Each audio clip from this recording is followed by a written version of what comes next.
L'idée de ce panel, en fait, c'est d'interroger les questions foncières à partir en fait des politiques publiques qui sont mises en place au niveau international et donc enfin au niveau national sous perfusion internationale, on va dire, et de réfléchir un petit peu en fait aux impacts et à qu'est-ce qui se passe d'un point de vue plus anthropologique sur le terrain, donc en ethnographiant en fait on va dire les conséquences pratiques et réelles de ces politiques. L'idée donc assez classique, hein, en somme, c'est de montrer finalement cette différenciation entre des projets conçus par des instances internationales et la manière dont ils se mettent en place sur le terrain, dont ils se caractérisent sur place. On va se concentrer essentiellement sur des zones de conflit. Bon, c'est souvent le cas dans les enjeux fonciers. On va avoir une présentation donc sur le Nigeria et sur la question du pastoralisme. Une présentation sur la Côte d'Ivoire avec Oscar donc sur la question des parcs naturels et notamment de l'impact de la mise en parc de la nature dans des zones de guerre où il y a eu la rébellion armée. Et ensuite on ira en Tanzanie donc pour questionner également ces politiques foncières du point de vue de la réduction de la pauvreté, qui est, comme vous le savez toutes et tous, l'un des grands objectifs des ODM, mais qui en fait dans leur mise en place finalement vise plutôt à renforcer la pauvreté. Howard en dira plus là-dessus. L'idée donc de ce panel, c'est vraiment d'essayer de comprendre en fait la manière dont sont conçues ces politiques et la manière dont elles se traduisent sur place, et en montrant surtout en fait les effets pervers qu'elles peuvent avoir sur le terrain. Finalement, on reprend un peu ici donc tous les travaux qui ont pu être menés dans le monde anglo-saxon par des gens comme Christian Loon ou Catherine Boone, dans le monde français, notamment au pôle foncier Montpellier, avec Philippe Lavigne-Delville, Jean-Pierre Chauveau, Jean-Philippe Collin et j'en passe. Mais donc vraiment sur une approche ethnographique, malgré les différentes disciplines, sur une approche vraiment donc ethnographique, très attentive aux dynamiques locales. Voilà, je ne vais pas en dire beaucoup plus, je préfère que mes panélistes développent leurs propos. Donc on va commencer par Charline Ranger, qui est donc chercheuse associée à Prodig, géographe, et donc qui va nous parler du Nigeria. On passera ensuite à Oscar Toukpo, qui est chercheur à l'université d'Abidjan, en Côte d'Ivoire, mais également chercheur associé à Lille, sur un projet qui s'appelle Post-War Agrarian Capitalism, avec Jacobo Grales. Et on finira donc par Howard Stein, professeur d'économie donc à Michigan U. Je te laisse commencer. Merci Léo. D'abord, un grand merci de m'avoir invité à ce panel. C'est un vrai plaisir.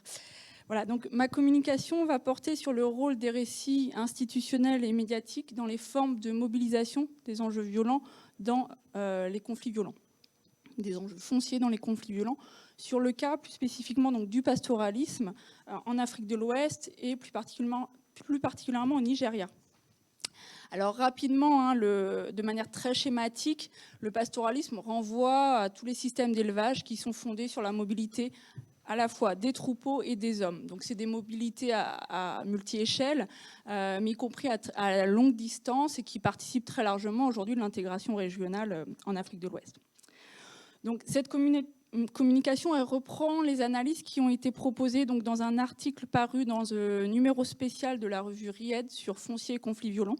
Donc, un article qui a été coécrit avec Véronique Ancet et Sergio Magnani.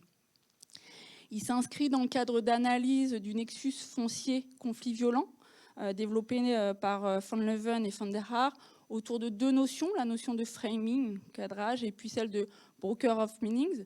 Donc la notion de framing va permettre de voir comment on peut articuler la gouvernance foncière avec les autres espaces socio-conflictuels et puis les alliances entre acteurs aux différents niveaux. Et puis celle de broker of meanings va plus particulièrement nous permettre de travailler sur le rôle performatif des discours, qu'il s'agisse des professionnels du développement, des médias ou des chercheurs.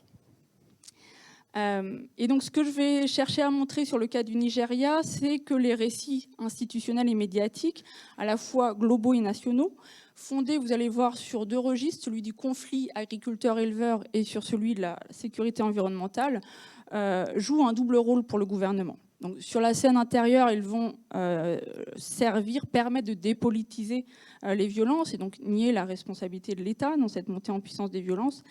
Et sur la scène extérieure, ils vont permettre de bénéficier de l'appui de l'aide internationale pour mettre en œuvre une politique dite modernisatrice de l'élevage, fondée sur la spécialisation productive du foncier et la formalisation des droits fonciers, à la fois agricoles et pastoraux, dans une vision propriétariste.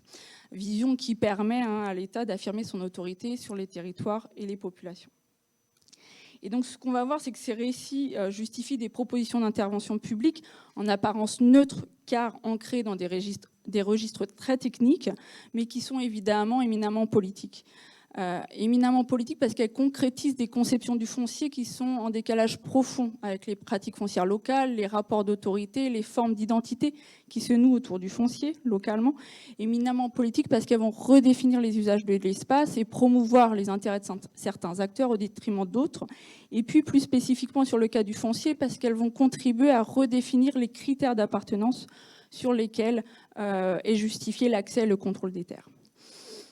Et donc, ce qu'on va voir, c'est que ces interventions techniques, elles vont être différemment interprétées en fonction des acteurs, en fonction de leur position dans le champ sociopolitique, et que de ce point de vue-là, elles vont contribuer à alimenter les conflits violents, alors même que les récits globaux les érigent en instruments dits de consolidation de la paix. Donc, je vais détailler ça sur ces mécanismes sur le cas du Nigeria, mais ces récits globaux, ces récits globaux vont s'agréger à des récits médiatiques nationaux dans la cristallisation des tensions. Mais je vais d'abord vous donner un aperçu de ces récits globaux, donc on va dire sur l'Afrique de l'Ouest, même si c'est étendu à l'Afrique subsaharienne. Mais donc c'est les registres d'explication et de prescription des analyses sur le pastoralisme depuis, on va dire, le début des années 2010 en Afrique de l'Ouest ont été largement happés par l'agenda sécuritaire des pays du Nord. En gros, depuis la crise malienne, on a une littérature florissante sur les relations entre pastoralisme et conflit, qui est largement initiée par les institutions internationales et à laquelle va venir en écho différentes déclarations de chefs d'État. Donc là, je vous en ai mis un petit passage, la déclaration de N'Djamena, qui est en fait, on va dire, issu le fruit d'un colloque organisé sur pastoralisme, sécurité et développement par l'Agence française de développement. Donc, le pastoralisme a d'abord été présenté comme une barrière au terrorisme à un moment où celui-ci était pensé comme exogène dans la région. Et puis, progressivement, à mesure que l'endogénéisation du phénomène est devenue de plus en plus évidente, ce narratif, il a laissé la place au soupçon croissant d'une affiliation des éleveurs au mouvement insurrectionnel ou au banditisme sur base ethnique, parfois confondu avec une dynamique de radicalisation religieuse. Et là, on a vu émerger le mythe du djihad peul, et l'image d'un front peul djihadiste qui s'étendrait au sud, qui chercherait à faire la jonction entre le Mali et la Centrafrique, et qui a commencé à hanter les couloirs de toutes les institutions internationales. Donc, ce mythe, il invoque l'histoire et les djihads précoloniaux pour mettre en scène un nationalisme peul furieux, qui rejette les États-nations et qui transcende les frontières, muet autant par la foi que par la recherche effrénée de pâturage. Ces narratifs, ils ont ensuite été complétés par des récits autour des conflits dits agro-pastoraux, donc en référence aux situations notamment en Centrafrique, au Nigeria, mais on va dire dans l'ensemble des pays côtiers, avec une hypothèse postulée mais qui n'a jamais été vérifiée empiriquement d'une augmentation des conflits violents impliquant les pasteurs. Là encore, une multiplication des rapports des institutions internationales, avec à chaque fois le choix d'une échelle régionale et d'une analyse conjointe des différentes formes de violence qui va évidemment favoriser des explications peu contextualisées et derrière justifier des conceptions de politique foncière très standardisées. Et donc, ces récits recadrent la compréhension à la fois de la mobilité pastorale, du foncier et des structures des sociétés rurales dans une perspective à la fois réifiante et globalisante. Donc, on va avoir un même postulat, c'est la dégradation générale des ressources qui va être à l'origine d'une vulnérabilité accrue au terrorisme ou d'une escalade des conflits agro-pastoraux vers des conflits violents à dimension régionale ou nationale. Donc, ce postulat, il s'inscrit dans tout le courant de la sécurité environnementale qui a été réactualisé à l'aune du changement climatique, qui a été, on peut le rappeler, largement critiqué parce que négligeant les causes à la fois économiques et politiques de la dégradation des ressources et des violences. Le narratif donc, sur les conflits agro-pastoraux, il réduit quant à lui le champ de la sécurité à des enjeux de coexistence entre des communautés non définies, caricaturés par des traits professionnels, ethniques ou confessionnels. L'illustration de ce rapport des Nations Unies l'illustre bien.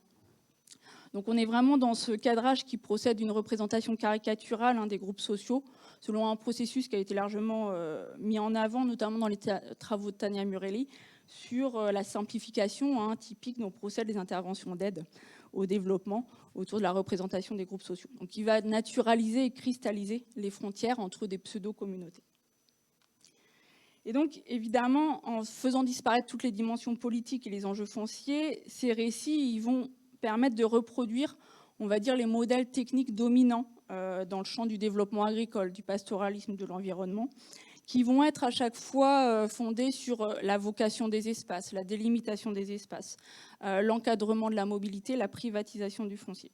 Dans le domaine de l'élevage, le ranch en est l'exemple, l'illustration typique. Ce qu'on voit, c'est que dans les pays, ces mesures, elles s'accompagnent de dispositions juridiques qui facilitent le contrôle et l'inculpation des populations pastorales qui ne se soumettraient pas à cette partition des usages dans l'espace. Et donc là, on voit bien qu'on est sur des conceptions du foncier qui sont en décalage profond avec les pratiques locales, avec des conceptions du côté des interventions qui vont être fondées sur l'ordre, la stabilité et la propriété, là où le pastoralisme va fonctionner sur un continuum entre accès ouvert et prioritaire, et puis gestion de la variabilité, avec des règles fondées sur l'inclusion, la réciprocité, la flexibilité. C'est tout autant en décalage avec les conceptions du foncier dans les communautés dites agricoles, où on a un rapport au foncier qui est fondé sur une relation d'appartenance très forte à la terre, et où la multiplicité des appartenances, le lignage, le genre, les relations autochtones migrants, etc., vont sous-tendre un accès différentiel à la terre.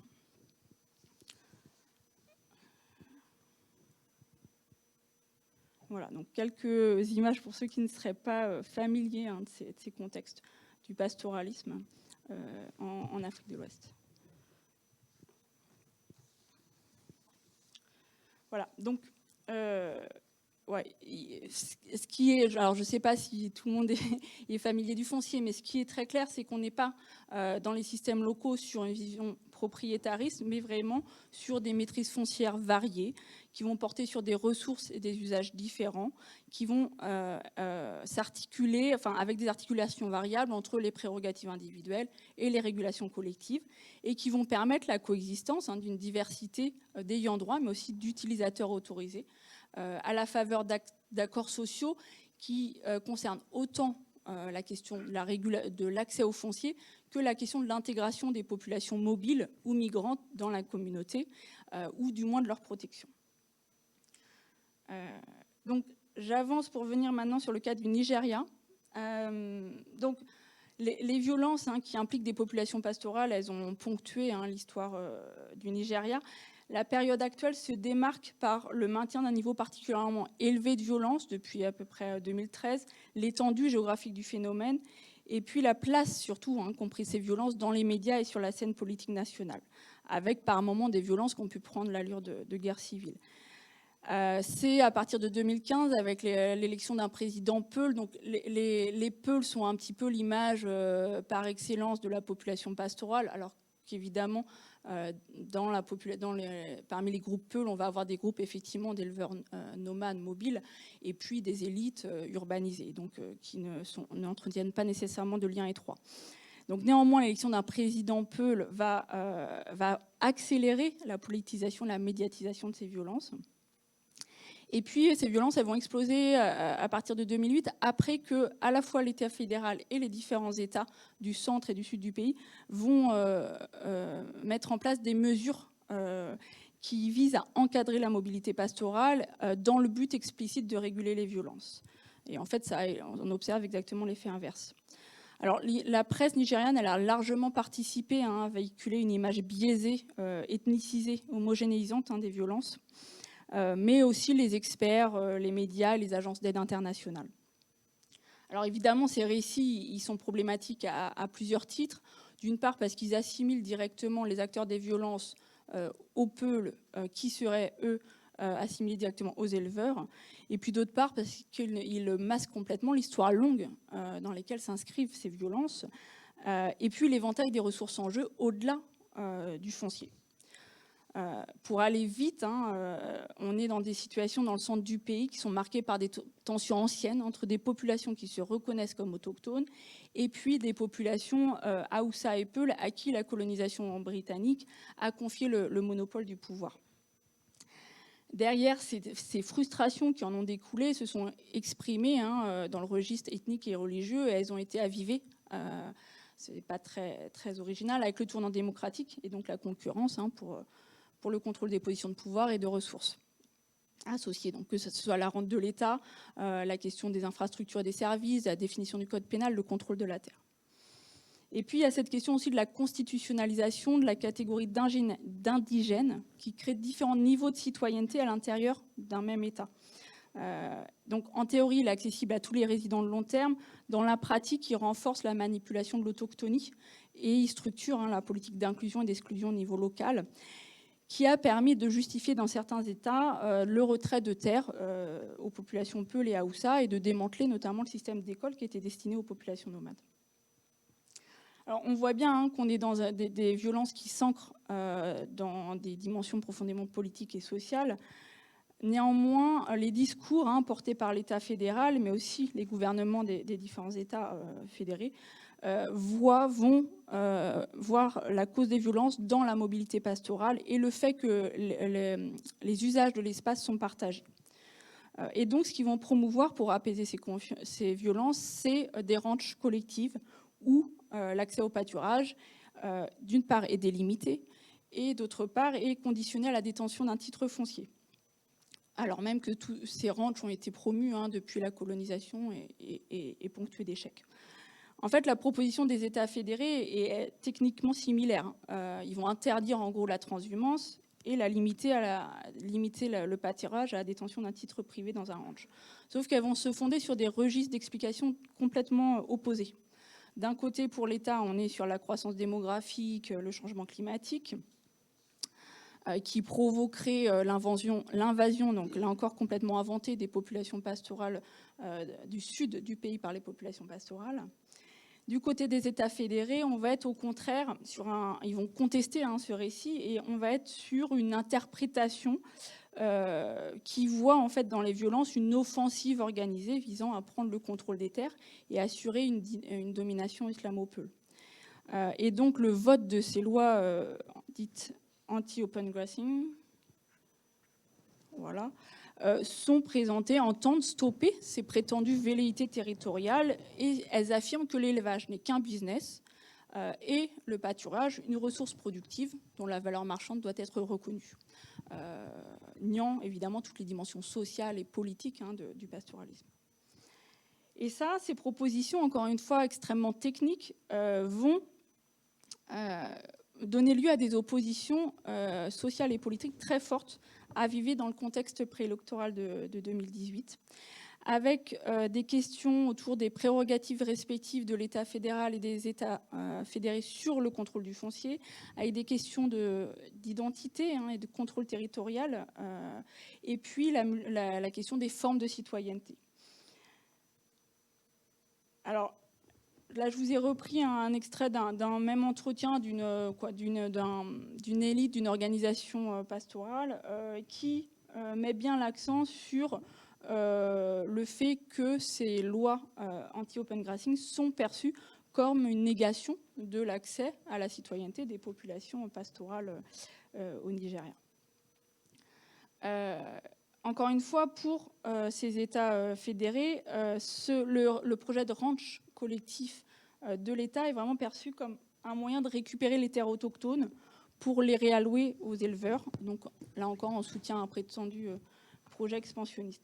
Ce qu'il y a derrière, c'est que quand le ranch collectif est porté par l'État, il alloue les prérogatives de la distribution des droits sur la terre à l'État fédéral. Et donc, il nie pour les États fédérés les prérogatives qu'ils entendent avoir sur la distribution du foncier. Et donc, c'est vraiment sur ce jeu de prérogatives du contrôle de l'accès au foncier, de qui définit qui accède au foncier, que se cristallisent les oppositions. Donc voilà, donc on va aboutir à des mobilisations extrêmement vives avec des discours très violents qui vont être véhiculés par la presse et donc voir des oppositions se dessiner entre les leaders politiques, religieux et communautaires des États du centre et du sud, et puis de l'autre côté le gouvernement fédéral, les leaders des organisations pastorales et puis les autorités des États du nord du pays. Voilà, donc pour finir, ce que montre ce cas, c'est vraiment comment la construction et la qualification de la question agro-pastorale au Nigeria, elle illustre la manière dont les opérations de technicisation des enjeux et de naturalisation des tensions auxquelles procède l'aide au développement peuvent être réappropriées dans les jeux politiques locaux et nationaux et procéder ainsi à rebours en fait de leur évidente nécessité à vocation pacificatrice, telles qu'elles sont promues dans les espaces internationaux, participer d'une dynamique de mobilisation violente des enjeux.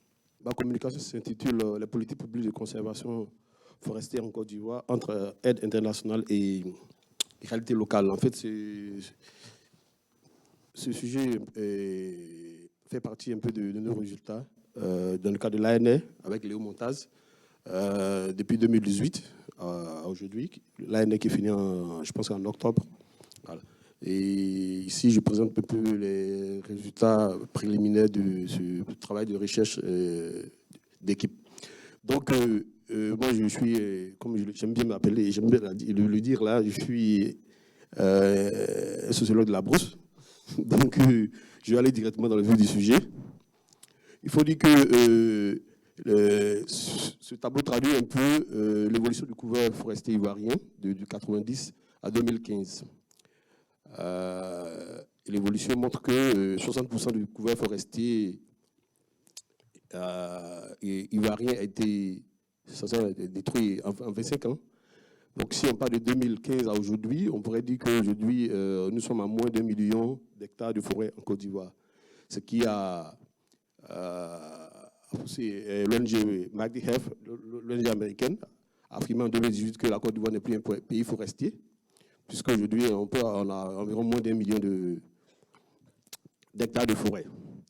Face à cela, l'État ivoirien, à partir de 2018, a mis en place de nouvelles mesures de protection des forêts. Et ces nouvelles mesures-là sont traduites par un nouveau plan national de réhabilitation et d'extension des forêts, que je vais tout à l'heure développer. Et malgré ces dispositifs mis en place, là, on constate toujours que l'aide internationale qui a aidé à formuler et à concevoir ces nouvelles politiques publiques-là, on constate toujours que ces forêts-là sont de plus en plus détruites et pour dire, sont totalement inexistantes. Donc, le but de cette communication sera d'analyser un peu les conséquences pratiques des politiques publiques sous infusion de l'aide internationale pour la conservation des aires protégées, notamment des forêts classées et des parcs dans l'Ouest ivoirien. Donc, il s'agira d'abord de mettre en lumière les ambitions ou les objectifs des politiques publiques de conservation forestière. Ensuite, à partir d'une étude de cas, notamment celle des forêts de l'Ouest ivoirien, des forêts du Guindébé, du Cavali et du parc national du Montpeko, de montrer réellement l'impact de ces politiques publiques-là et les problèmes auxquels elles sont confrontées. En fait, j'ai mis beaucoup de tests parce que je ne suis pas sûr qu'avec mon accent ivoirien, là, vous puissiez bien comprendre ce que je suis en train de dire. Donc, j'ai mis beaucoup de tests pour que vous puissiez comprendre un peu ce que je dis. Donc, pour revenir un peu en arrière, il faut savoir que la politique forestière ivoirienne est héritière des politiques coloniales de conservation forestière. Donc, c'est caractérisé par deux éléments essentiels. Donc, par la répression. Donc, c'était la répression des indigènes. Et le deuxième élément essentiel, c'était l'exploitation du bois, donc des grumes. Et on aurait pu penser qu'avec l'indépendance, il allait avoir une certaine évolution, mais c'est la même politique qui a continué jusqu'aux années 90.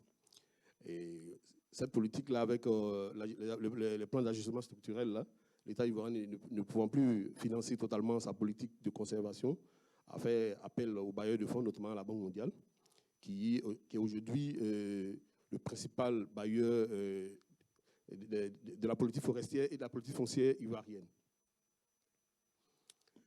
Donc, avec l'aide des bailleurs de fonds, il y a de nouveaux dispositifs institutionnels de la gestion pratique de la politique forestière. Notamment, il y a eu un code forestier en 2014 qui avait été élaboré, mais en 2019, il y a eu des ajouts. Ces ajouts-là, moi, je pense que ce sont des ajouts stratégiques parce qu'en 2019, il y a la notion d'agroforêt qui intervient dans la conception de cette politique forestière.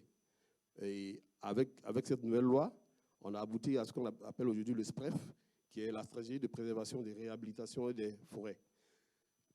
Ce qui est intéressant dans le SPREF, c'est que l'État ivoirien a catégorisé les forêts en trois niveaux, donc le niveau 1, niveau 2 et niveau 3. Le niveau 1, les forêts qui sont catégorisées dans le niveau 1 sont les forêts à conserver, à ne pas à être répressif, à avoir une posture répressive.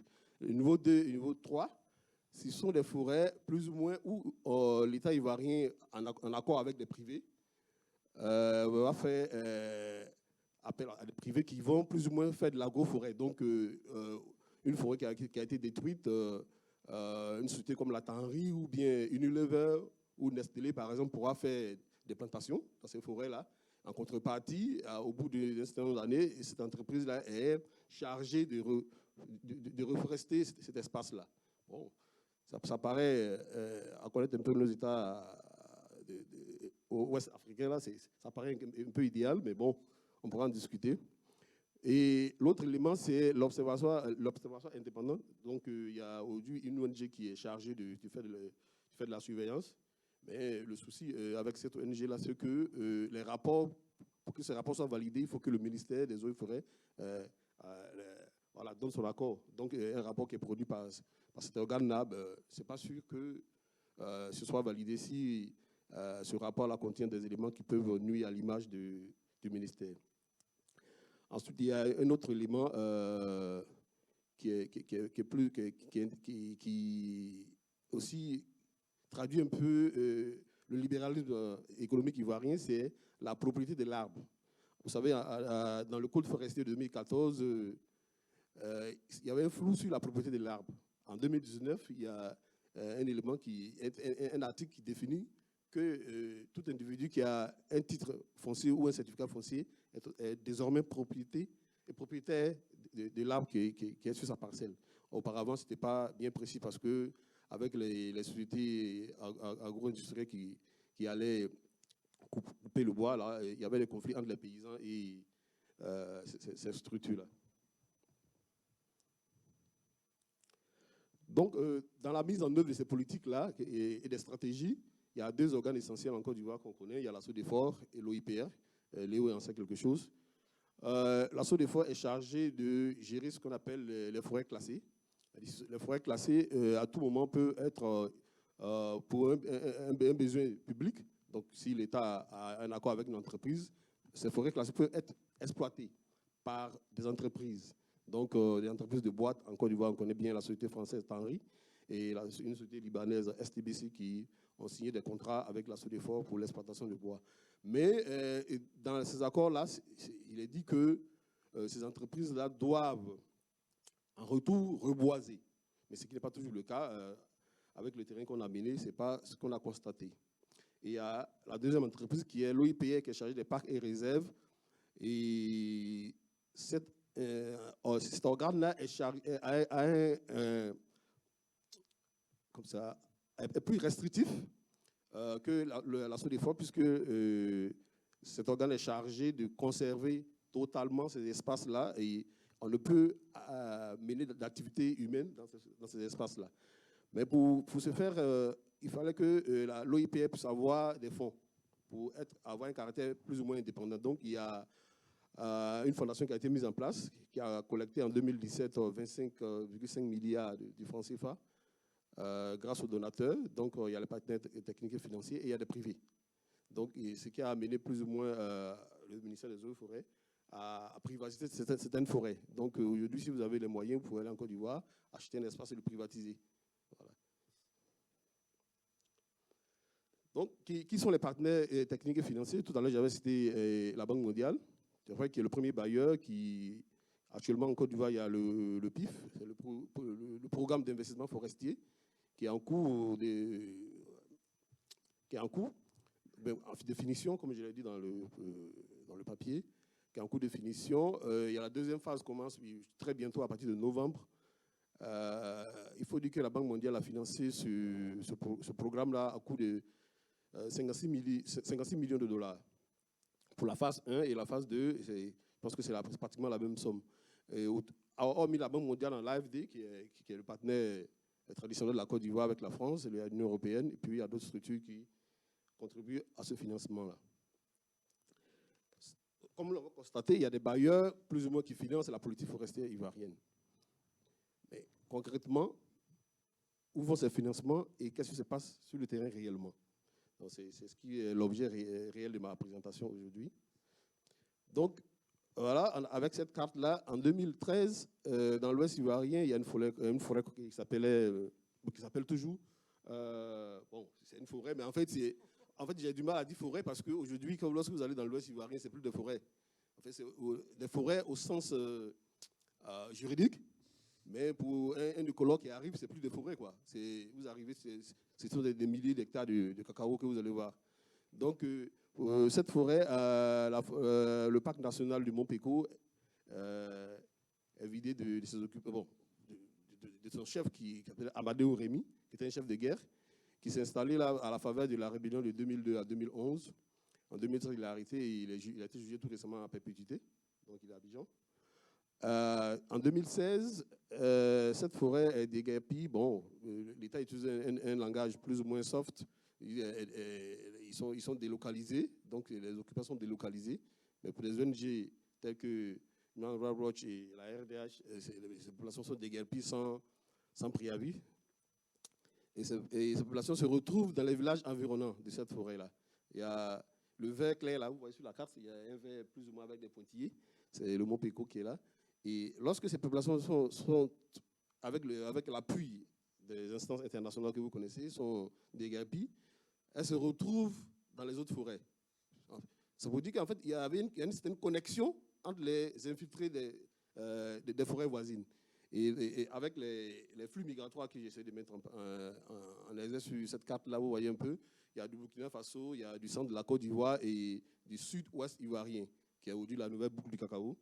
Donc, ces acteurs-là, aujourd'hui, se retrouvent dans les forêts classées du Guindébé, du Sio et du Cavali. Mais le Cavali est classé aujourd'hui comme une forêt classée du niveau 1, donc la répression elle est forte là-bas. Mais le fait marquant de ces migrations, c'est qu'aujourd'hui, comme le dit un chercheur ivoirien, ces acteurs viennent de bouffer les forêts ivoiriennes, donc ces acteurs-là aujourd'hui se retrouvent au Libéria. Oui, puisqu'ils ont tendance à faire la culture sur brûlis, donc à carrément raser les forêts. Et ces acteurs-là se retrouvent au Libéria. Mais l'autre fait marquant, c'est que ces forêts-là, ces acteurs-là, ils ne viennent pas Nilo. Ils viennent, avec ces connexions, il y a des personnes qui sont chargées de gérer ces forêts-là. Ces acteurs-là ont un ancrage local. Donc, il y a une forme de connexion entre ces acteurs-là. Et les administrateurs étatiques qui sont chargés de gérer ces forêts-là ont un lien plus ou moins économique avec ces paysans. Donc, on perçoit que plus tard là, je vais montrer qu'en fait, il y a ce qu'on appelle les cotisations annuelles. Donc, annuellement, il y a des formes de cotisations qui sont faites par ces acteurs-là pour les remettre aux différents responsables administratifs dans les localités. Ensuite, il y a aussi une forme de prédation de ces espaces-là par des entrepreneurs de la violence, tels que les chefs de guerre, qui s'étaient installés à la faveur de la crise de 2002 à 2011, qui, à un moment donné, ont vendu ces espaces-là à des personnes qu'ils avaient fait venir depuis le Burkina, depuis le sud-ouest ivoirien. Donc, dont l'État avait pour coût 100 000 francs CFA, donc environ 150 € l'hectare. Donc, ces personnes-là, annuellement, étaient chargées de plus ou moins de verser des cotisations à ces barons-là. Il y a une ONG suisse qui a fait un rapport là-dessus, FWOM, qui a fait un rapport dessus, qui a montré un peu le lien entre les barons qui étaient installés dans ces forêts-là et les autorités étatiques décentralisées. Donc, je vais continuer.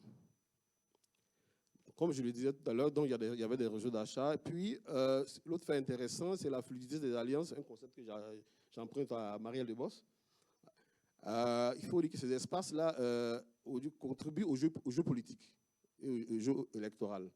Et en 2018, il y a une députée ivoirienne qui disait aux jeunes, mais vous voulez qu'on chasse les personnes qui sont dans les forêts. Mais c'est grâce à eux que moi je suis élu. Donc ça confirme un peu l'hypothèse de Ibo Jonas et Lavigne Delvin du pôle foncier, dit que ça contribue un peu, ce contexte ça contribue à la formation, bien à la construction d'un électorat captif, puisque ces personnes-là plus ou moins sont obligées de plus ou moins de faire allégeance plus ou moins au parti au pouvoir. Mais ces temps-ci, on a constaté qu'il y a eu une certaine fluidité ou bien une certaine allégeance à l'opposition. Mais bon, on pourra en venir dans les discussions, on pourra en parler. Et il y a un autre phénomène que j'ai décrit un peu dans ce papier, c'est l'exemple du plan d'aménagement que j'ai qualifié de clientélisme d'État. Dans le cadre de cette recherche, en 2021, on a été amené à assister à une réunion organisée par le ministère des Eaux et Forêts, donc le ministre des Eaux et Forêts en personne, à la veille des élections législatives. Et il arrive à Guiglo, il rassemble les autochtones, il leur présente ce plan que vous voyez là, qui est un plan d'aménagement. Alors, ce qu'il faut voir, c'est que dans ce plan d'aménagement, il affirme publiquement que l'État va céder 20 000 hectares aux autochtones, puisque ces autochtones-là ont été lésés et n'ont pas pu profiter d'une forêt dans laquelle ils y résidaient, mais ils ont été plus ou moins mis dehors. Donc, il leur promet de leur octroyer 20 000 hectares. Et bon, ça va être applaudi. Mais le soir, ces chefs autochtones ont été appelés pour dire « Ok, c'est bien, on va vous donner les 20 000 hectares, mais vous savez que demain, ce sont les élections législatives, alors vous savez ce que vous devez faire. » Bon, je ne sais pas, ça c'est un langage ivoirien, mais vous comprenez un peu ce que je veux dire. Vous savez ce que vous devez faire. Donc, pour leur dire, si vous voulez avoir les 20 000 hectares, qu'ils n'ont pas eu jusqu'aujourd'hui, puisqu'ils n'ont pas voté pour le parti au pouvoir, ils n'ont pas eu ces 20 000 hectares-là. Aujourd'hui, on leur dit que bon, il y aura un plan, une organisation, un plan d'aménagement. Mais le fait marquant ici, c'est que lorsque le ministre fait cette déclaration, bon, il n'est plus ministre, oui, il n'est plus ministre, mais lorsqu'il fait cette déclaration, la Banque mondiale avait financé l'ONG WCF, c'est World Change Foundation, pour faire le plan d'aménagement. Et là, aujourd'hui, avec cette déclaration-là, la Banque mondiale s'est retirée, du coup. Et ce projet-là, cette carte-là, bon, on ne sait pas ce que aujourd'hui ça représente, puisqu'on nous présente des agroforêts permanents. Donc, du coup, c'est comme il y a une partie qui devait être cédée à des entreprises et une partie cédée aux autochtones. Donc, je finis mes propos par cette interrogation, puisque là, je parle du cacao ivoirien. Aujourd'hui, la question qui se pose aujourd'hui en Côte d'Ivoire, c'est la politique de zéro déforestation et zéro dégradation importée. Aujourd'hui, l'Union européenne est en train de mettre en place des mécanismes pour la traçabilité du cacao ivoirien. Et ce qu'il faut savoir, c'est qu'aujourd'hui, selon le ministère des Eaux et Forêts, 40% du cacao ivoirien provient des forêts EPAC et réserves. Donc aujourd'hui, cette politique-là vise plus ou moins à stopper, bien à freiner la consommation du cacao ou d'autres cultures pérennes qui proviennent de ces espaces-là. Mais je me pose la question, face à des acteurs stratégiques qui ont conçu la nouvelle politique foncière en intégrant des agroforêts, aujourd'hui, est-ce que l'Union européenne pourra mettre en place des mécanismes pour contrôler réellement la provenance du cacao ivoirien? Donc, sur ce propos, je vous remercie de votre attention, mais j'espère que vous avez compris quelque chose avec mon accent ivoirien. Merci beaucoup, Oscar. Voilà, cette photo-là, je pense que ça peut intéresser Léo Montaz. Et là, tout récemment, en avril, j'étais dans la forêt classée des Sio. Et là, vous voyez la deuxième image, vous voyez un peu un maquis. C'est une sorte de buvette en pleine forêt classée. Une forêt classée, mais où il y a des buvettes. C'est un petit bar, quoi. Qui a été monté par l'association des jeunes, c'est ça? Ah oui, c'est ça. The other two talks are very complementary in the sense that what you're looking at is two different case studies in other countries. But in fact, what you see is this enormous contestation from land coming from multiple sources. And, in the case of Nigeria, there you have the example of the conflictual nature of the battle for pastoral rights, often taking on ethnic dimensions in the underlying dynamics of polarization. We've seen that in Tanzania. And then the second talk, focusing on the issue of the battle over the creation of forest reserves and parks, which by nature also is a process by which it's a zero-sum game where, in essence, you're taking land away from somewhere. We've seen this on a massive scale, probably more than any other country in Tanzania, something we've studied quite extensively.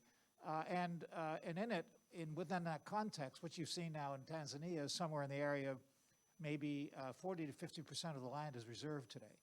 And it has an enormous impact on the squeezing of what is available for pastoralists and for farmers, for cultivators.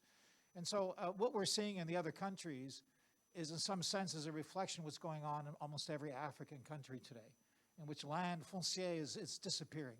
It's not available. The idea of kind of problematic economists like Larry Summers saying, oh, Africa has lots of land, why doesn't it become a repository for all the nuclear waste of the world, which was an attempt to do that, which was completely outrageous. And it's also part of this kind of notion, and I'll talk about it today, of the notion that somehow there's land available, and land available for grabbing, and land available for multiple purposes in Africa. But there is no surplus land in some senses, and that's what we'll talk about today in mind. Now, what I'll be doing is something a little bit different. Now, basically, I've been working with my colleagues at the University of Michigan, Kelly Askew, who's an anthropologist, a retired anthropologist that work on pastoralism, Rie Odgaard from the Danish Institute of International Studies, who we brought out of retirement to work with us, and Fausta Maganga, who's a geographer, does a lot of work on political ecology. And so the four of us have been working together since 2008 to gather data on what's going on in the dynamics of land transformation in Tanzania. One of the things we looked at is trying to actually then measure the degrees of poverty and inequality. And unfortunately, and we just finished a paper on this, what's transpired is this kind of notions of poverty generated by the World Bank and others. And again, this is the outside players, as we saw in the case of the attempt to, for land grabbing, for forests, for park extensions, in which outside players themselves are getting involved very systematically in Africa. And of course, what has been very problematic is kind of the, as I talked a bit about yesterday, the kind of grabbing of the agenda by mainstream economists, in which they've moved away from the underlying dynamics of income inequality, class formation, and the degrees of land concentration to focus on some kind of notion of poverty out of consumption analysis, simply going out and evaluating how much people are spending every day on their consumption, without understanding how the dynamics of inequality are transpiring. And of course, what's really key here is you can't really understand inequality without talking about income. And the idea that somehow consumption is some measure of inequality is of course absurd relative to the nature of the dynamics of the transformation that's going on in land and the role of accumulation of land for those purposes. So I want to talk today about what's going on, which is this attempt to formalize land and all the drivers that are involved in this. And what we can see here is just through 2015, the number of players, of NGOs, bilateral, multilateral agencies, government agencies that have been involved in Tanzania. And this dramatically understates the number of players that are involved with the formalization process of land in Tanzania. We think now there's between 60 and 70 at our last count. And, and everybody have gotten involved for a multiplicity of reasons. We heard a little bit from Kenneth yesterday, oh, it's all about security. No, security is only one small aspect of the variety of different approaches. And so what's the big drivers to formalization, recognizing whether you want to call it customary rights or private property rights in essence, which in essence often, that's exactly what they're trying to do, is individualize customary rights to then effectively become property rights. And one of the things, for example, is the idea that, which Kenneth said yesterday, was that somehow it increases gender equality. No, it doesn't. I mean, in our analysis, it leads to a lot of disenfranchisement of women who are left off of certificates very frequently. And we'll talk a bit about this. So there are a multiplicity of reasons that people have gotten involved with formalization in Tanzania and elsewhere. driven by a lot of international players. Talk about that in a minute. You know, it's the idea that you have the full benefit of market-focused government policies, full benefits of rental input and output markets. You have a transaction effect that allows land transfers to occur, efficiency of use, systemized information networks. It's a security effect. Security has always been a big dimension of neoclassical economics. That somehow, if you're secure in your property rights, you're going to put the effort to invest and work in them. You can then pass it on to your next generation. This provides all the individualized incentives for you to get involved and increase the productivity of land, leads to female security and empowerment, somehow safeguards village land from outsiders. And then a collateral effect that if once you have a certificate, you can go, we heard this a bit yesterday, we can go to a bank and get, you can actually then get access to credit. It creates wealth and liquidity, can serve basically to finance new businesses. And one of the key elements we'll talk about, which I think is really the hidden agenda here, is all about taxation in Tanzania, how you begin to tax local things. And a big part of this has been poverty reduction, led by De Soto and others. The wealth of the poor basically are now formally recognized, so they're no longer technically poor because now you have a piece of land that's recognized as yours. Security somehow motivates the poor to increase their work effort and invest in their land. They can use it for collateral, for investment purposes, and to participate in input and output markets. It allows for the mobility of poor to move in and out of agricultural production in a manner which they then can most optimize their individual decision-making.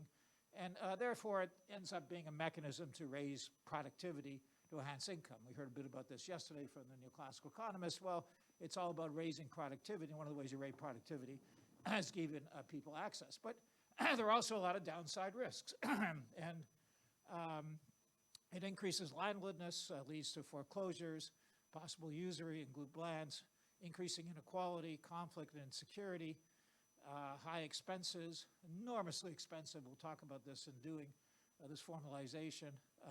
And it tends to be a low priority among the poor. One of the things you ask the poor is you say, what do you guys want? And we had this really radical idea and said, okay, here are 5 different issues. Where do you rank formalizing your property right? It was dead last in every case. What was the number 1 issue? In Swahili, maji, maji, maji, water, water, water. This is really the number 1 issue in these areas, and becoming even more problematic, as we heard yesterday about climate change. Is incredibly problematic in terms of vicissitudes of rainfall and predicting the rainfall, and the enormous variations now of the increasing, standard deviations from the mean of rainfall patterns in both directions, drought and flooding. Concerns for the rural poor, enormous exclusion of pastoralists, false hopes which are created. And one of the things that we did is one of the nice things about doing what was in essence has been an empirical, I had to drag my colleagues into doing quantitative analysis, but we actually have very empirical analysis of what's going on in measuring income and the impact. So these are kind of testable hypotheses. Are people getting access to credit? Well, that's very testable. You do an evaluation, you do bank interviews, and you actually then find out who actually is getting credit. And you can do an analysis of, as we had. Competing rights and legal regimes, which is incredibly problematic. There's all sorts of different layers of clan rights that exist often, creates conflictual nature of it when you put on a new layer of formalization. And the issues of the utilization of formalization as a mechanism for asset land grabbing by the elites and foreigners, which has been very problematic in these places. So we went and we studied 5 different regions. We've now, since 2008, covered something like 50 villages in 5 different regions. In Kigoma, off in the west, up in the north, Manyara, in Iringa, in Dodoma, basically, and in Mbeya down in the southwest, which has been a very productive area for rice growing and coffee growing. So we spent a lot of time. We tended to try to go to 2 districts in each area and try to get at least 5 villages in each of the districts selected randomly utilizing a series of measures. And we went out and we measured poverty analysis. And the one thing which is extraordinary is just how poor people are. We did what we call imputed income. So we went back to what a mechanism that I was trained at IDS and elsewhere, which is the need to really measure income. Now, whether you consume or you sell a product, it's the same. Basically, it becomes your base of income. You measure it by the prices that individuals get or villages get, and then you include all other sources of income. And we went and actually measured this evaluation. One of the things we discovered is that it's fairly easy to actually, people remember how many bags of produce they produced in a year, a lot more than what they paid for a shirt a year before, which is typical of the consumption analysis. And so we then measured this analysis, and what we found really was really extraordinary poverty. You can see on the right-hand column, up here, the number of people over $1.70 international measure, 14.5%, 10%, 4.3, 5.7 in the 4 regions. Incredibly poor people.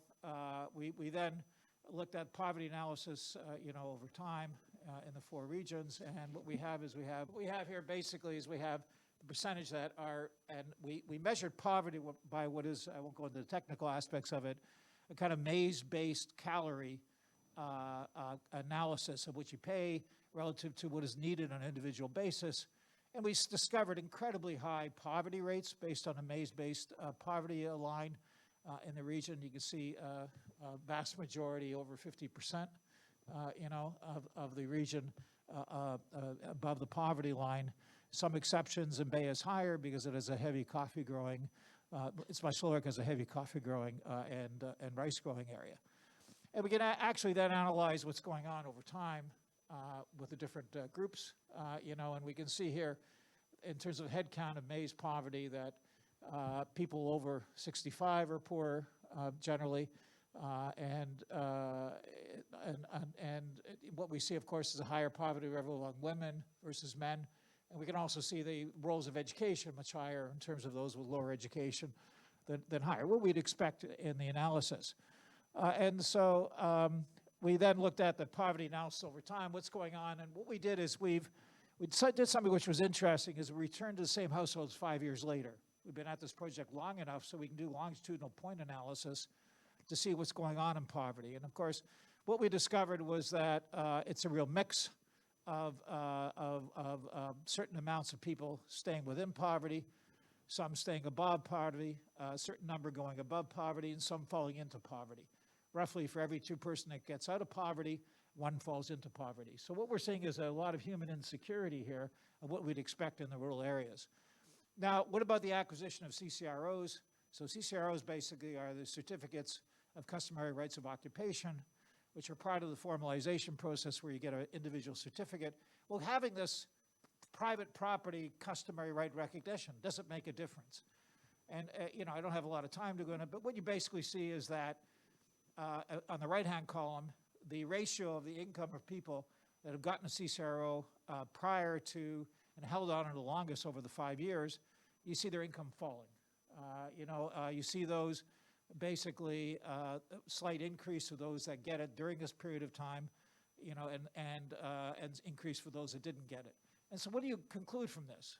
Well, you conclude that CCROs don't seem to be the main focus. Formalizing property rights really don't seem to be the answer to the poverty, except it's extremely expensive. So what's going on with landlessness? This is one of the key areas. We're able to measure the ability to analyze the value of land in terms of income. But one of the things we find that landlessness in Tanzania is running around, it's around 12% of the population does not have access to land already.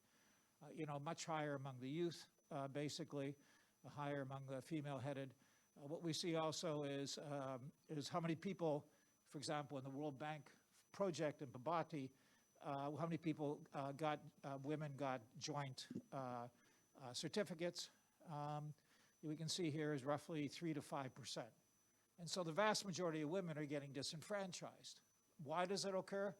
Because generally what happens is that there's no legal reason to put a woman's name on a certificate. And you ask people, why is it you're not including your wife? And the reason why is because they're worried that the wife's, if they die, the husband, the wife's family is going to get the land rather than their children. And so there's no analysis of this kind of automatic process. One of the things in which these NGOs get involved, well, is going to recognize women's rights. It doesn't seem to happen very much in practice. So the real issue, and Leo asked us to talk a bit about this, is what's going on here? What is this formalization all about? All of the promises of formalization, we've seen very little evidence of it occurring. It's all testable hypotheses.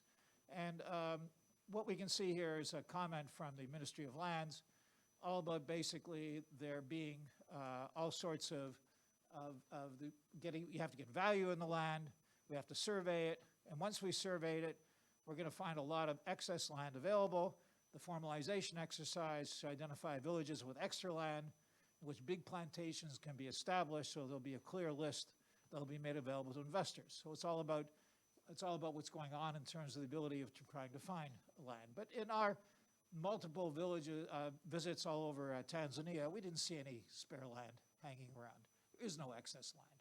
So this kind of myth that somehow all the villages are going to say, oh, we've got all this extra land, we can just throw it into the national and land bank. It'll be available for investors. It hasn't really happened in reality. In reality, what's happening is the process of formalization, which includes generating certificates of village land and trying to generate the boundaries, often leads to the carving of land off of the village land.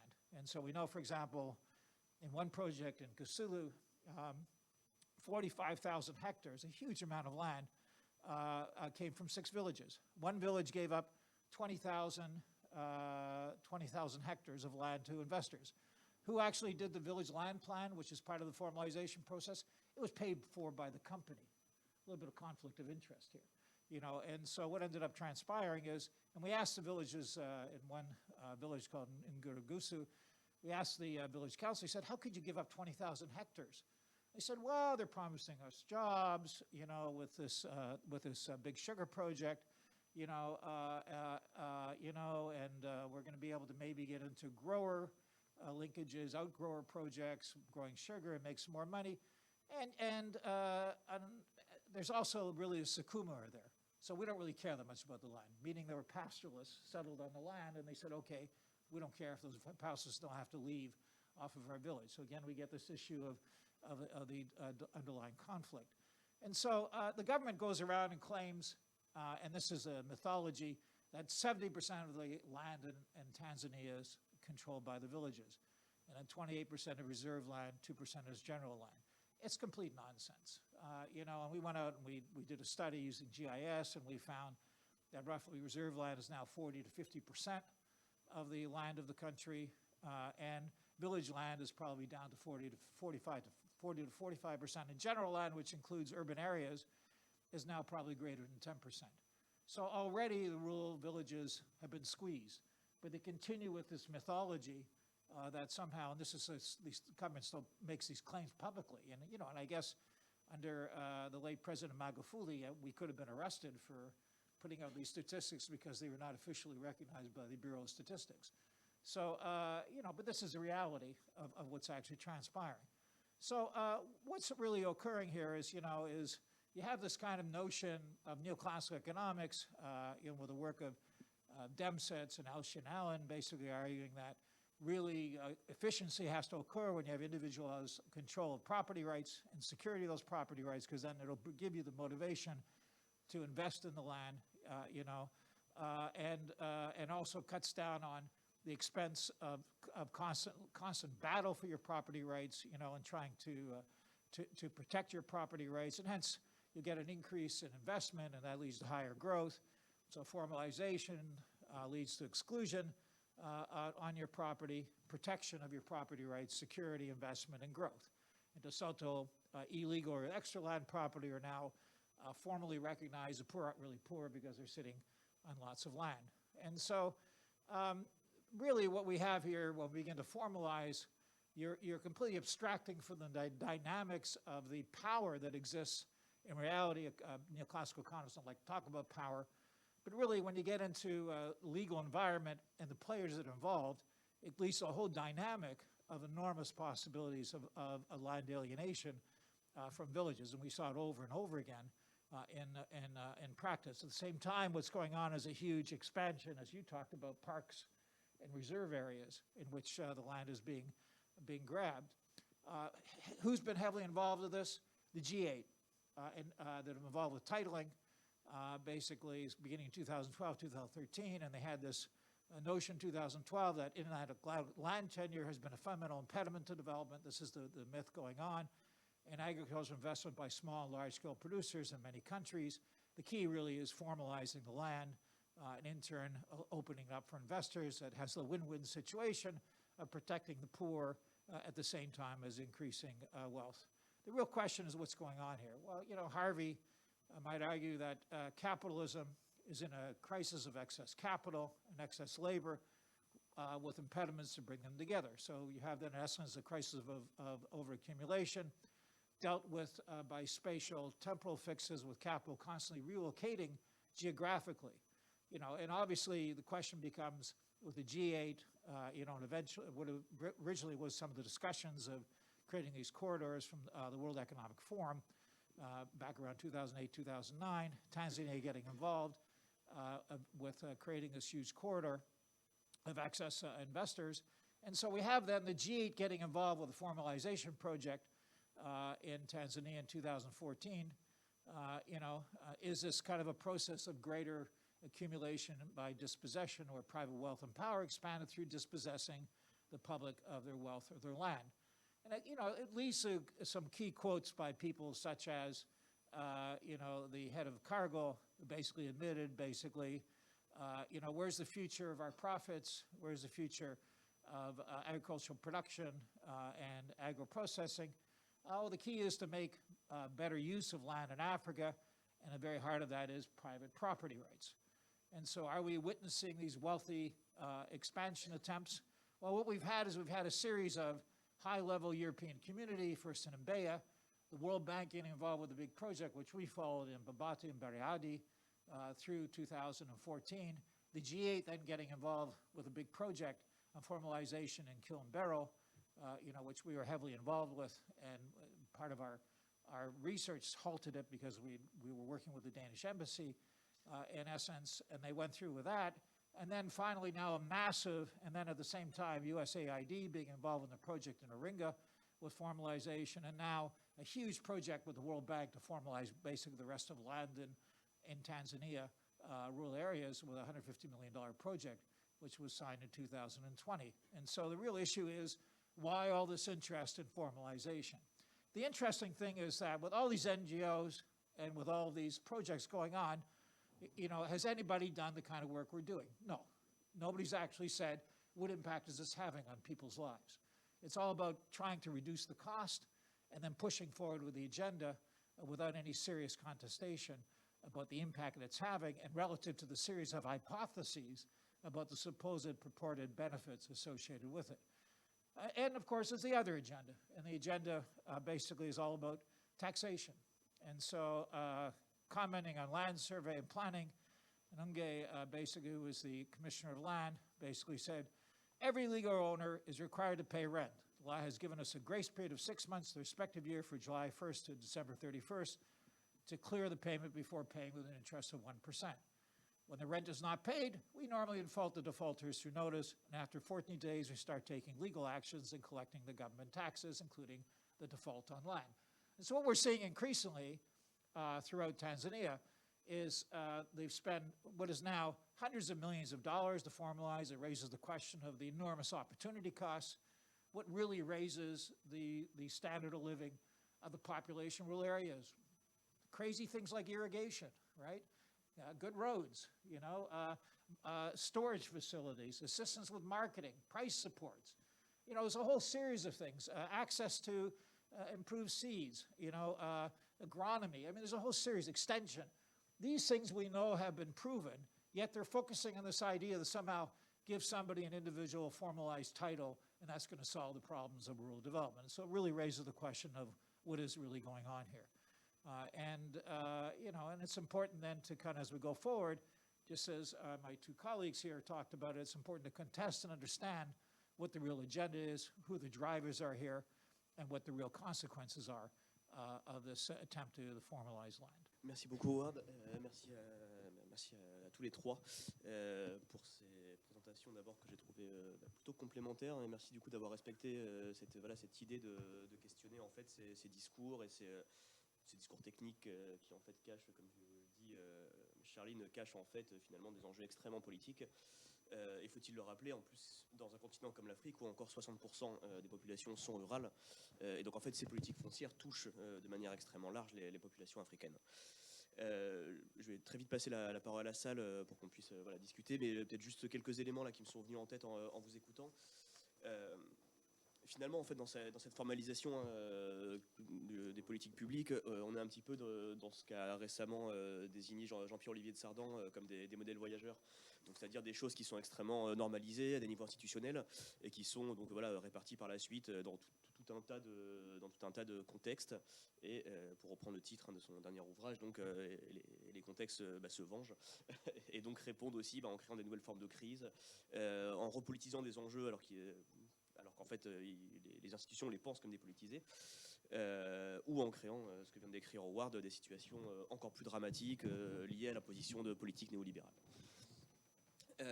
Ça me fait aussi penser à toute une réflexion qu'il y a eu en France autour de Gilbert Rist, qui d'ailleurs avait travaillé sur cette question de la pauvreté en disant quelque chose que j'avais bien aimé, qui est d'un point de vue théorique assez simple, c'est de dire en fait on ne peut pas lutter contre la pauvreté sans lutter contre la richesse, les deux étant en fait liés.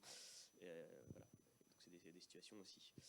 Je pense que ce qui est vraiment intéressant dans tout ce qu'on vient dans tout ce que vous venez surtout de développer sur ces aspects fonciers, donc en fait c'est aussi de réfléchir du point de vue plus large en fait de la formalisation des politiques, et qui donc là ne concerne pas que le foncier, concerne la plupart des aspects, que ce soit la santé, la pauvreté, etc. Et de voir que finalement dans cette formalisation très bottom-up, en fait on ne fait que créer des nouvelles formes d'insécurité. Et c'est un peu pessimiste comme conclusion à tout ça, mais je crois que les trois interventions montrent bien que finalement on peut être pessimiste sur ce qui se passe là-dessus, et que finalement le développement, et là on va aller du côté de Ferguson, mais que finalement le développement ne fait que recréer en permanence ces nouvelles formes d'insécurité, ces nouvelles formes de dépendance aussi à l'aide, et donc ne crée jamais les conditions de sa propre disparition, comme l'avait théorisé à ce moment-là nos amis des Post-Development Studies. Merci beaucoup, merci pour vos interventions très riches et très éclairantes. J'avais évidemment, j'ai envie de dire, une question pour Charline Ranger sur cette vraiment superbe présentation autour de ces questions de conflits agro-pastoraux, pour résumer, et surtout des récits autour au Nigeria. Je pense que tu n'es pas sans savoir qu'il y a quelques jours à peine, il y a eu une attaque très violente dans une église à Owo, qui est donc très au sud du pays. Et il se trouve que cette attaque a été lue, et il y a des témoignages, comme une attaque justement par des pasteurs Peuls, qui serait une représaille suite à l'intervention, alors je ne sais plus, mais d'un responsable politique local qui les aurait dégagés d'un espace de pâturage. Et donc du coup, ça réactive des fantasmes et des discours très violents, qui en plus étonnamment dans la zone sont partagés aussi par des intellectuels. Fawole Soyinka par exemple a repris ces discours-là, et donc l'impact est très grave et ça devient assez inquiétant sur le discours de représailles aussi qui est tenu là. Et ce qui est inquiétant aussi, comme tu l'as dit, c'est que ces représentations, ces narratifs sont repris alors dans les médias, par exemple, internationaux. Bon, on a eu le fameux épisode avec BHL en France, je ne sais pas si c'est à peine de revenir dessus, mais quand même, ça a un impact. Et comme tu le disais, par les institutions internationales. Et donc, tout simplement, ma question, c'est est-ce que vous arrivez, en tant que chercheur, à être entendu pour faire comprendre la construction qu'il y a derrière ces narratifs et la gravité aussi de la reprise de ces narratifs? Merci beaucoup pour vos interventions. J'ai le souvenir notamment sur les populations agro-pastorales d'une conversation un peu lunaire à Abuja avec l'ambassadeur de France au Nigeria, enfin c'était pas vraiment une conversation puisqu'il s'écoutait beaucoup parler, mais qui avait proposé une solution pour régler, je cite, la question Peul, qui était, comme bien souvent, une solution de sédentarisation totale de ces populations, comme si ça se faisait du jour au lendemain. Mais je me demandais, et peut-être en lien aussi avec cette idée de déguerpissement des populations en Côte d'Ivoire, des infiltrés, si c'est le terme qui avait été utilisé, si ce discours-là, il s'articulait aussi comme un discours, disons, ruralité contre urbanité, c'est-à-dire des populations identifiées comme étant prémodernes et rurales, les populations Peul agro-pastorales, qui viendraient mettre en danger les populations urbaines modernes. S'il y avait ce discours-là, dans le cas des des Peuls au Nigeria, mais aussi en Côte d'Ivoire, en zone forestière. Merci. Ma question s'adresse à Oscar. Je voulais juste savoir si il y a des lois ou et des actions pour éviter que la forêt ivoirienne ne disparaisse totalement. Je le dis parce que il n'y a pas longtemps, c'était exactement le 16 mai, j'ai été témoin d'une scène et j'ai été absolument ahurie. Parce que j'avais fait l'aller-retour en une journée sur 400 km, c'est-à-dire j'allais à Bouaké. J'ai fait l'aller-retour et j'ai constaté qu'il y avait au moins 4 grumiers. C'est-à-dire donc, ils allaient chercher du bois à l'intérieur du pays et ils les transportaient jusqu'au port. Et curieusement, ça s'est passé exactement au moment de la COP 15 à l'Hôtel Ivoire, donc à Abidjan, ce grand rassemblement contre la désertification. Et pendant le même temps, on continuait de couper le bois au vu et au su de tout le monde, sauf de celles et ceux qui tenaient des discours à l'Hôtel Ivoire à Abidjan. Merci Émilie pour ta question qui me donne l'occasion de revenir sur, je m'en suis aperçue, le rôle des églises évangéliques dans cette crise, dans cette montée en puissance des violences est fondamental. Et je ne l'ai pas évoqué par oubli, mais il est fondamental. Et donc oui, ce récent événement le confirme. Maintenant, sur la question, est-ce que en tant que chercheur, est-ce que les discours des chercheurs sont entendus dans les milieux du développement et auprès des institutions étatiques? Je pense qu'il faut bien voir que ce soit parmi les bailleurs ou au sein de l'État, on est sur une très grande hétérogénéité des acteurs, des cultures professionnelles, des cultures, des parcours aussi professionnels, ce qui fait qu'on va avoir plus ou moins effectivement de qualité d'écoute. Très clairement, l'AFD s'enorgueille d'organiser régulièrement des conférences où notamment des gens comme Olivier de Sardan ou d'autres sont invités pour justement proposer une vision qui déconstruit très fortement les discours de l'aide. Maintenant, entre cette écoute qu'on peut trouver au sein de dans certaines institutions, auprès de certaines personnes, cet affichage, cette volonté de se rapprocher des discours de la recherche et la manière dont l'aide fonctionne réellement, et comme l'a dit Léo, a besoin de fonctionner pour se reproduire. Là, il y a tout un fossé. Et ce qui est très clair, c'est que reconnaître ces dimensions sociales et politiques des conflits met en évidence les limites, voire le fait que l'aide n'a pas d'utilité dans ces contextes. Et ça pose un gros problème. Donc oui, ça peut être entendu. Maintenant, de là à ce que le système global tel qu'il est décrit par Ferguson change, ça demanderait des changements politiques dans les pays aussi importants, parce que très clairement, les élites au pouvoir ont aussi des marges de manœuvre sur la manière dont elles utilisent l'aide. Voilà. Et donc c'était ma contribution. Après, sur la Côte d'Ivoire, je te laisse répondre, mais on va retrouver plutôt dans le nord de la Côte d'Ivoire des conflits violents épisodiques, mais qui ne prennent pas la même dimension qu'au Nigeria, qui ne prennent pas cette dimension nationale. Merci. Sur la question du déguerpissement des infiltrés, le thème d'infiltrés à déguerpir, en fait, il faut dire que c'est un terme bon, ils sont qualifiés d'infiltrés par le ministère des Eaux et Forêts et les différents organes de gestion des forêts. Tantôt, ils sont qualifiés de clandestins ou d'infiltrés. Clandestins, ça veut dire que ce sont des personnes qu'on ne voit pas, en fait. Mais les agents, puisque de plus, on leur a dit, mais effectivement, mais ils ne sont pas des clandestins, ils sont visibles. Donc, de plus en plus, le concept d'infiltré est utilisé. Mais le concept de clandestin, il est utilisé pour les orpailleurs clandestins, puisque dans ces forêts-là, on a des orpailleurs qui font des personnes qui vont faire l'exploitation de l'or dans ces forêts-là. Donc, le thème des clandestins, c'est pour les orpailleurs, et les infiltrés, c'est pour les paysans qui pratiquent le cacao, bien le café, ou bien les véhicultures. En fait, pourquoi ils sont déguerpis?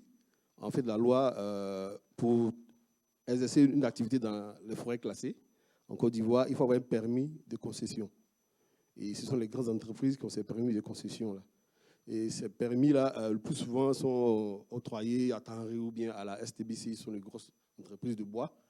Donc, pour répondre à la question du professeur, en fait, ces entreprises-là ont des permis de concession. Et ces permis de concession leur octroient le droit de pouvoir exploiter les ressources ligneuses de ces forêts-là.